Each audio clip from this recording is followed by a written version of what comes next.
New updated cap trackers came out and showed the Chicago Bears actually have only $49 million this upcoming offseason, but with a few cuts of roster guys like Eddie Jackson and Cody Whitehair, this team could still have about $68 million. And of course, first things first, Ryan Poles is going to use some of that money and re-sign Jaylon Johnson, and I'm taking $20 million off the bat right there. So now the Bears are back to $48 million. And honestly, with the likeliness of us trading the #1 overall pick in the 2024 NFL draft for an absolute haul, which I think you can address a lot in the draft, I'm going to do what the Bears did back in 2010, where they signed 3 big names in Julius Peppers, Chester Taylor, and Brandon Malalulia. Yes, that is his name. That's a Bear that people forgot about, but he was so impactful. And I'm going to sign 3 big names today to help solidify this roster. And I think Poles is going to get a ton of draft picks, solidify depth and roster spots. Also, we're going to go out and get 3 starters in free agency. Hello, everyone, and welcome back to this episode of Just Another Year Chicago. My name is Nick Brody, and as always, thank you for tuning in. Welcome to the official series of a Free Agency Mock Friday. Bears have another big offseason ahead, and with being top 10 in spending, Ryan Poles is going to go out and spend the bag to make the proper moves in order to solidify this roster. I already went through my 2 big roster cuts, but now I'm going to go through who I'm re-signing from the big group of guys that were on 1-year contracts that are now up, along with the 3 big names I want to bring in from free agency. And before I begin, if you think the first move in free agency for the Chicago Bears has to be re-signing Jaylon Johnson, make sure to smash that like button on this video and comment who you want the Bears to bring in from free agency. Or if you're just here to have a good time and hear Bears content, hit bear down. And please, as always, to help grow the channel and help me, please hit that subscribe button with notifications. If you do that, you automatically enter all of our giveaways, which we got one coming up here pretty soon. So let's kick things off with who I am going to re-sign first. Kind of hinted at it, but I'm re-signing Jaylon Johnson to a 3-year, $60 million contract. He has been playing out of his mind and deserves the bag.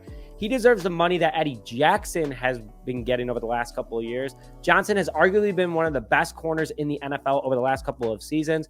4 interceptions, 10 pass deflections, and a 40 QBR when targeted this past season for the Chicago Bears. He is balling right now, and we need to keep him as a locker room piece, but also a top talent. Second guy I'm re-signing is cornerback and special teamer Josh Blackwell to a 1-year, $1 million contract. He's a strong special teamer. He's really taken on that role since DeAndre Houston Carson is no longer with the Bears. And he does do a really good job filling in for the defense when called upon. So overall, good depth piece to keep around, and only for $1 million, I'll take it. That leaves me with about $47 million in cap after that. And then I'm going to go out and re-sign fan favorite, good locker room guy, and good player, long snapper Patrick Scales to the same contract he had this past year with a $1.3 million salary, leaving me at $45.7 million entering free agency. And before I get into who I'm signing, just to give you guys a few answers, what I'm going to be probably doing in the draft, I'm going to be taking a #1 wide receiver. I'm going to be taking a #1 3-tech defensive tackle. And then on top of it, I'm going out and getting a center. So that still leaves a big need of edge, safety, and tight end 2 for this team. And I'm going to address that right now. So I'm going to put $16 million to the side. So that leaves me with about 29.7. Let's round up to 30 just to be safe, because, you know, it's not going to be using all of that money, but you never know. And also there could be different roster cuts, so stay tuned for that. But I'm going to go out and get 3 guys with what I got. First guy I'm taking is edge Bryce Huff, who played for the New York Jets last season. The 6'3", 255-pound, 25-year-old had 29 total tackles, 10 sacks, 10 tackles for loss, 21 quarterback hits, and 1 pass deflection for the Jets this past offseason.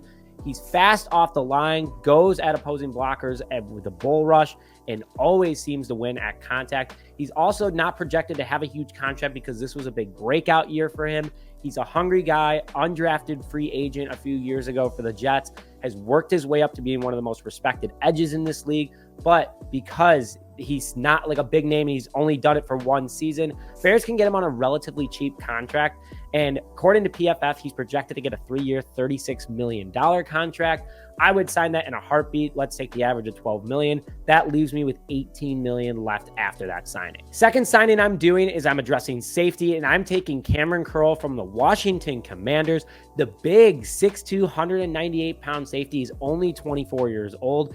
This past year had an arguably, in my opinion, a Pro Bowl type season with 115 total tackles, 3 tackles for loss, 3 quarterback hits, so he can get after the quarterback as a safety, 5 pass deflections, and 1 fumble recovery. He's a fast, big safety that goes after everyone and hits really hard, which that's what creates turnovers. And I got him projected at a 3-year, $33 million contract. It's $11 million taken off at 18.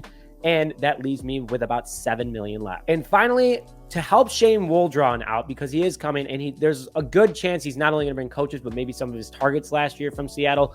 And one guy that the Bears can get just through free agency is tight end Noah Fant. Fant is a 6'4", 249-pound tight end at 26 years old. Had a pretty good year last year with Seattle. Didn't score any touchdowns, but was a huge blocker in the run game and had 414 yards for a 12.9 yard per catch average. He's a big tight end that plays like a wide receiver, very athletic.